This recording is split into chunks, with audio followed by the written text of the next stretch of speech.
হরে কৃষ্ণ, স্বাগত বন্ধুরা। তো উচ্ছে দিয়ে দারুণ একটা রেসিপি আর শেয়ার করলাম। আগে আমি উচ্ছে রেসিপি খেতে খেতে আমাদের তো ভালো লাগে না, তো আজ আমি একটু অন্যরকম ভাবে এই রেসিপিটা তৈরি করলাম। খেতে একদমই দুর্দান্ত হলো, অসাধারণ হলো, দেখতে লোভনীয় হলো।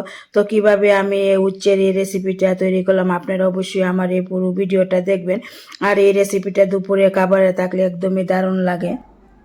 উচ্ছেগুলোকে খুব ভালোভাবে ধুয়ে আমি এইভাবে লম্বা করে কেটে নিলাম। তো এইভাবেই কিন্তু কেটে নিতে হবে। তো এবার কড়াতে জল দিয়ে দিলাম। এরপর উচ্ছেগুলোকে দিয়ে দিতে হবে। 1 চামচ লবণ দিয়ে দিতে হবে। দিয়ে দেওয়ার পর উচ্ছেগুলো এখানে প্রায় 1 মিনিটের মতো সেদ্ধ করে নিতে হবে।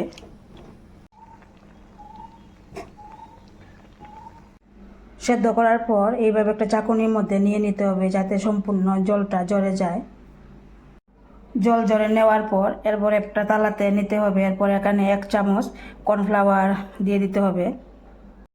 আর অল্প পরিমাণে লঙ্কা গুঁড়ো দিয়ে দিতে হবে। এবার খুব ভালোভাবে হাত দিয়ে কর্নফ্লাওয়ারটা মেখে নিতে হবে। এবার কড়াতে তেল দিয়ে দিলাম। এখন এই মেখে রাখা উচ্ছেগুলো দিয়ে দিতে হবে। তো এবার উচ্ছেগুলো এখানে 1 মিনিটের মতো ভেজে নিতে হবে, আর এখানে অল্প আঁচে ভাজতে হবে। তো 1 মিনিট ভাজার পর নামিয়ে নিলাম।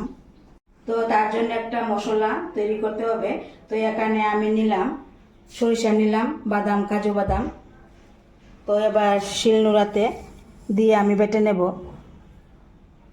তো তারপর এখানে আমি 1 চামচ পোস্ত দিয়ে দিলাম। তো আপনারা চাইলে পোস্তটা নাও দিতে পারেন। তো পোস্তটা আমি দিয়ে শিলনোড়াতে খুব ভালোভাবে এবার বেটে নেব।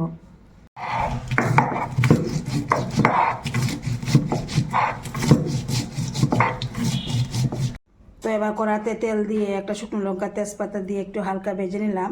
এবার 5 মশলা ফোড়ন দিয়ে দিতে হবে। দিয়ে দেওয়ার পর 5 মশলা একটু হালকা ভেজে নিতে হবে। এরপর পেস্ট করা সরিষা বাদাম বাটাটা দিয়ে দিতে হবে। দিয়ে দেওয়ার পর বাদামটা একটু হালকা ভেজে নিতে হবে এই পেস্টটা। পরিমাণ মতো হলুদ দিয়ে দিতে হবে, লবণও দিয়ে দিতে হবে।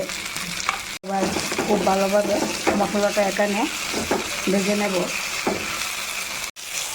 তো মশলা এখানে কিন্তু ভাজা হয়ে গেল।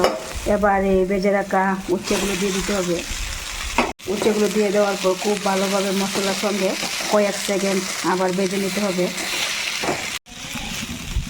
তো কয়েক সেকেন্ড এখানে উচ্ছেগুলো ভেজে নিলাম। এবার পরিমাণ মতো অল্প পরিমাণে একটু জল দিতে হবে।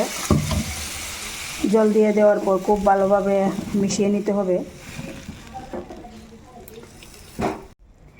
এবার 2টা পাকা লঙ্কা, 2টা কাঁচা লঙ্কা দিয়ে দিতে হবে।